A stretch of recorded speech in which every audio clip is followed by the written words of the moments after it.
Just fucking do it. Subscribe now.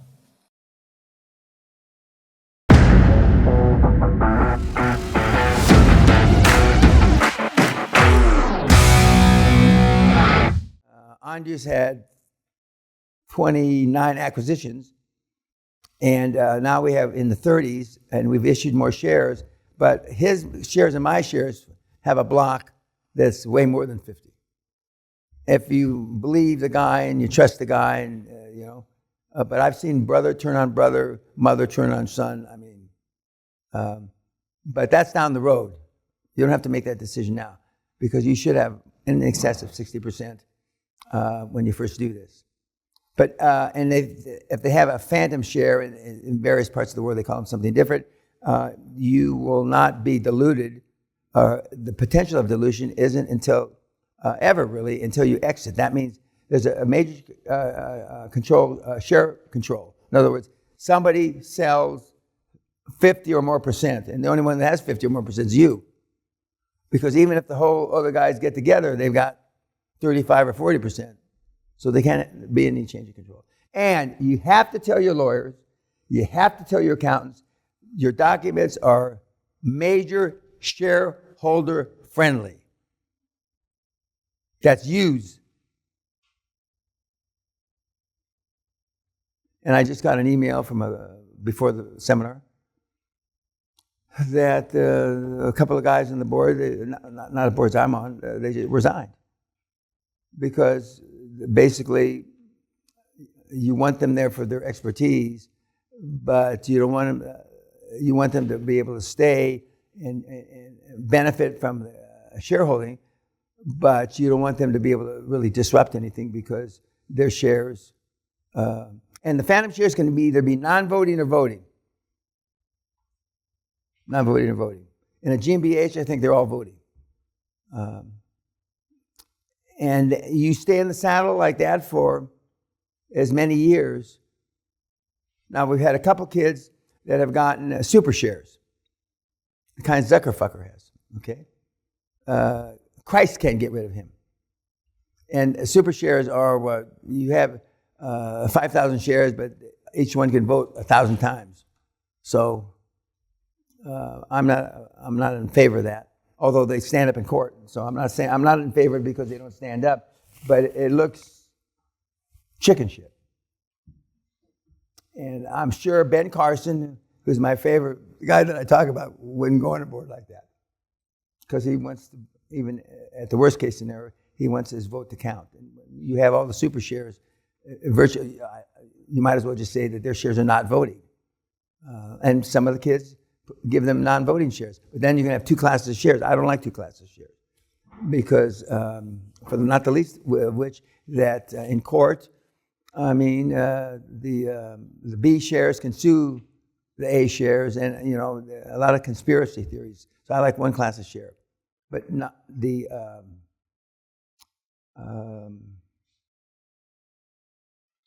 phantom works. Now they call it different things in different places. They call it different things in different places. But the bottom line is that they really have no voting or no, I don't want to say rights, until you exit. And that means until you exit. You may buy, your shareholders agreement may say that you can buy other shareholders out. Now, I like the fact when shareholders they want to get out early, can only sell to shareholders that are there. Because ostensibly, you should, if you run it right, have access to more money than they do. So you can always buy the shares. And then, you sail down the road until you exit. And as a speech I made yesterday, that the IPO isn't the gilt-edged panacea, because it's not anymore.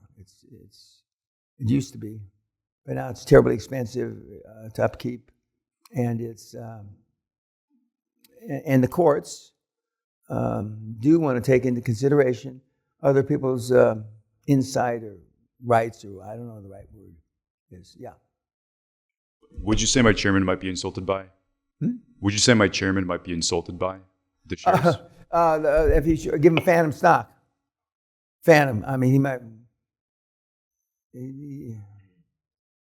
I know I am. Well, I just tell people, I'm not doing that. Yes, sir, in the back. I don't know if it's bullshit or not, but on the super shares,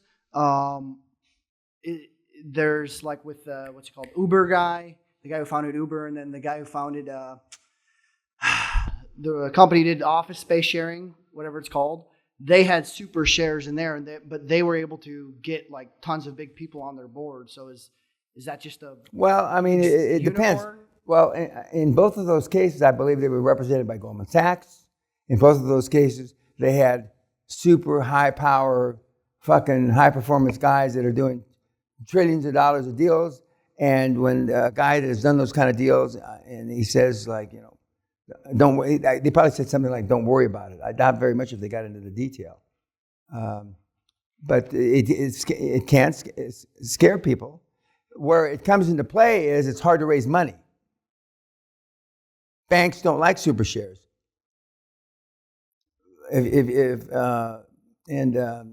Although Zuckerberg has been able to get the financing he needs, but in a couple of times early on, he had trouble. Because a little shareholder that's buying your $25 share doesn't want to see that you can't be thrown out.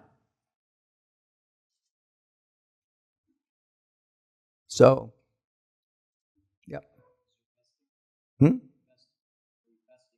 Well, I haven't got to that part of it yet. Okay. That's a longer story, but go ahead. Yeah, I'll answer it. So the night before, when you're meeting your board members with the agenda that you're asking them, what's in the agenda? No. Wait. Yeah. You're not asking them. You're fucking telling them. Yeah. Remember, you're not interested in any hindsight they may want to give you. I mean, and I may have said it the wrong way. I assume you will approve all these things tomorrow. Yeah. When it comes to a vote. What are we putting in that for them to? Well, it says we're going to give the CEO to be, which is tomorrow, the right to spend up to $10 or $25 million without having to come back to the board.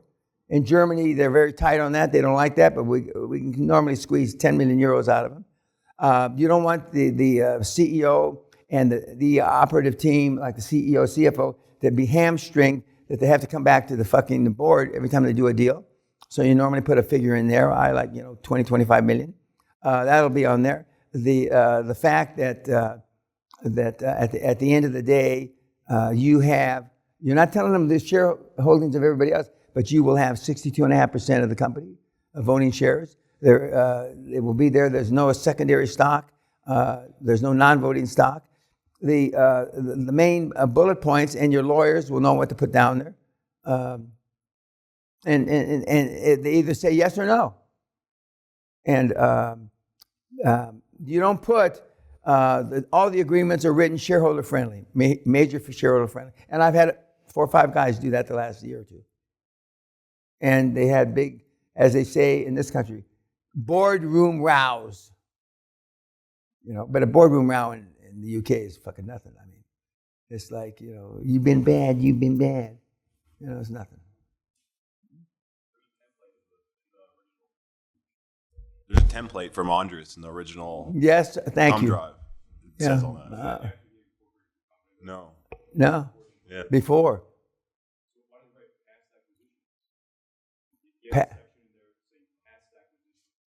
PASS?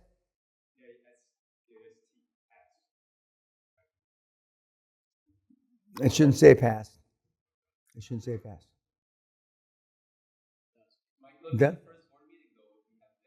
The template might not be from the first one. It might be a follow-up board meeting. That's what happens, right? It was when they were adding honorarium and changing. Oh yeah, but I mean, you're not going to do any of that in the beginning. Yeah, that's what we're saying. Okay, it is past acquisitions. Now, do you have a board meeting like this?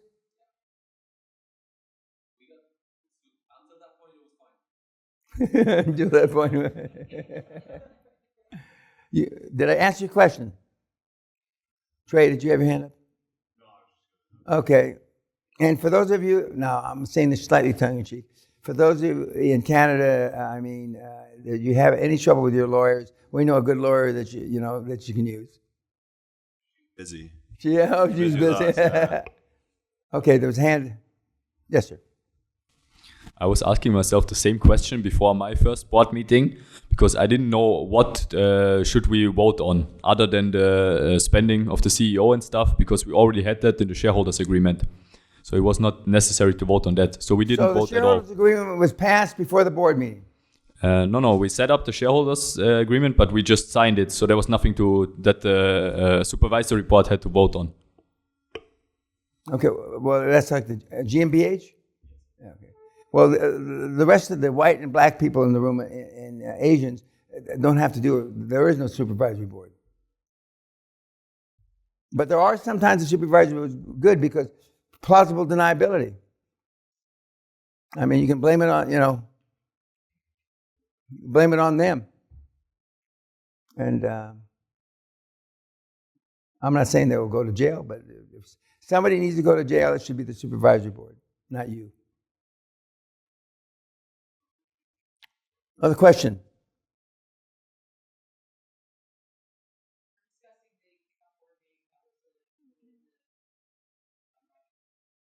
You mean the original thumb drive? Well, I'm glad you haven't lost it.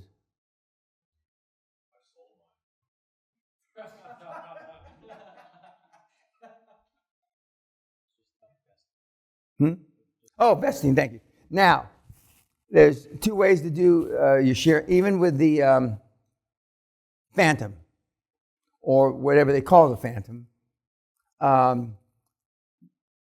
Is now, remember, the phantom, if you use the phantom, not just straight up stock, if you use the phantom, they are not allowed, they own them on paper, but there's no valuation attached to them because they haven't sold them yet. The day they sell them or exercise the phantom stock, the liquidity accrues to them immediately, okay? And that will normally be when you sell out to a strategic guy or gal, or an IPO, etc. Now, normally, and again, there's really no norm, the shares that are given, even at the pre-founders equity level, are divided up into either 3 tranches, 2 tranches, or 5 tranches as they vest. Signing bonus is normally 20%. So 20% of the stock. Now, this is what the regular, now you guys aren't the regular people, but the regular people will say, okay, you sign up, you're going to get 5 shares or 5%. I'm going to give you 1% up front. It's vested upon signing. And then the 2nd, 3rd, 4th, and 5th are vested upon the 2nd, 3rd, 4th, and 5th year. Okay. Most big guys won't sign that, or any type of vesting. Come back when you grow up, they'll say, or they'll have Lori write your letter. Come back when you're all grown up. I like, if you're not sure, and most of the guys at your level aren't sure about it because you haven't hired and fired a lot of people, so you make mistakes and so you have to get rid of shareholders, and you have to buy back the stock. I told on YouTube and at the last seminar, Josh Kim has gone through 23 directors in his tenure, and because he didn't know what he was doing. And the reason why he has 87% now is because he's bought back the shares from 5 or 6 or 7 people. And he had the money because his model was shitting money, and his stock was, or the incorporation papers and all the other stuff, was very much shareholder friendly. And so he bought back 5 or 6 or 7 senior, or not senior, shareholders, and that stock accrued to them, and now he has 87%. If you're going to vest, I like 3 and 5 years. You get 1% or whatever, 1 year, 3 years, and then 5 years are fully vested, because you don't know how long we're going to be there. And another thing is that those are the break points when they normally want to get out.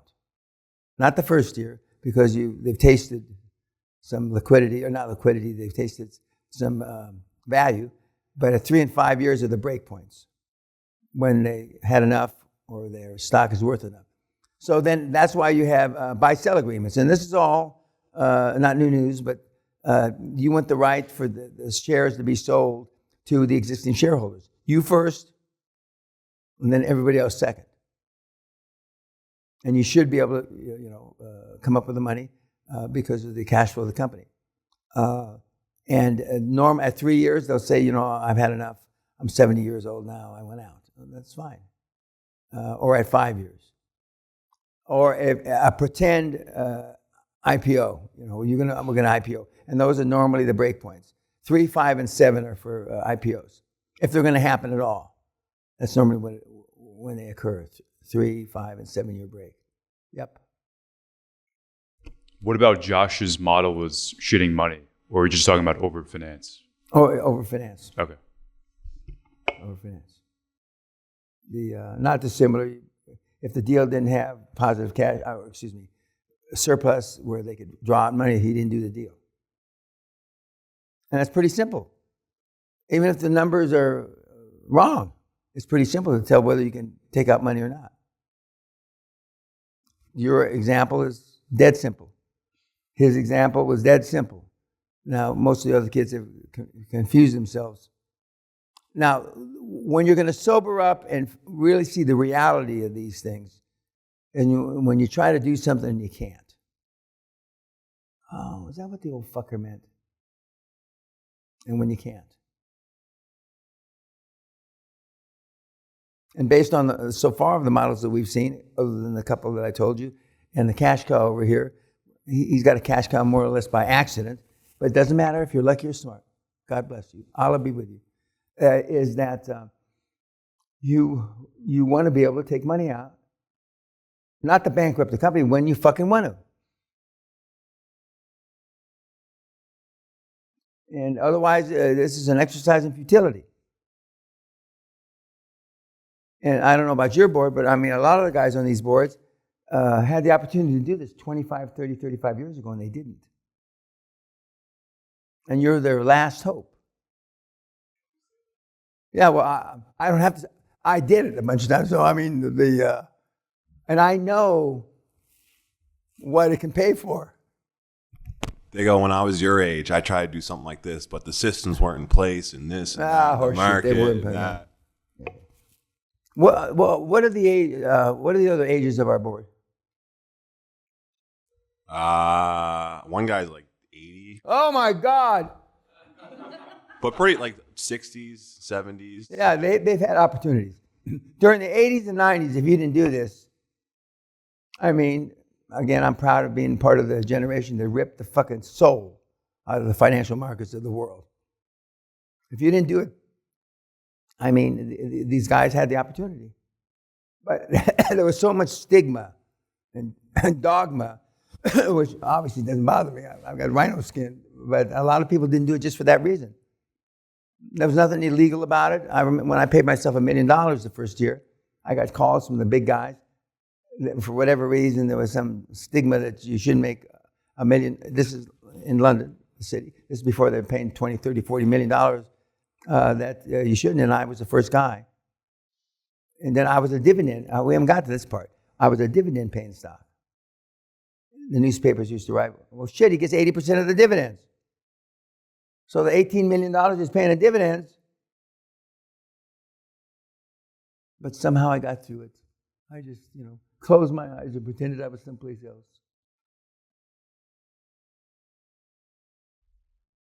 Now, I don't recommend any of you be dividend-paying stocks. I wanted to be a dividend stock, and I was, because I wanted to be on the orphans, widow, and orphan list. And widows and orphan funds can't buy shares, or at least then they couldn't, unless you were a dividend-paying company. And so we were a dividend-paying company from day one. And we got, the Kuwaitis like that, getting dividends. Because in most growth companies, there are no dividends.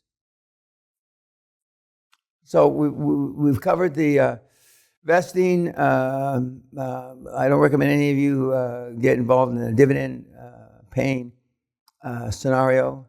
And depending on, and you can pay dividends, you don't have to be a public company.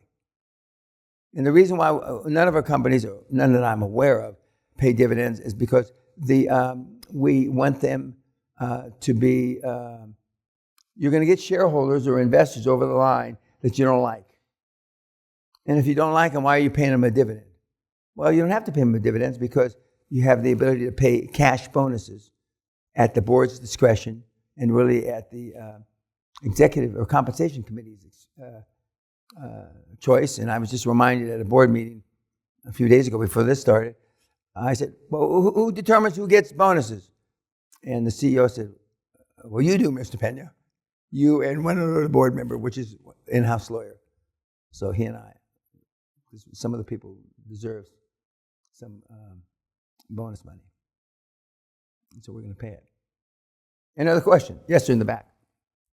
Yes, so down the road, if there are board members who want to put more money in the business, raising capital, giving out more shares, so as long as I still have 51%, right, everything is fine.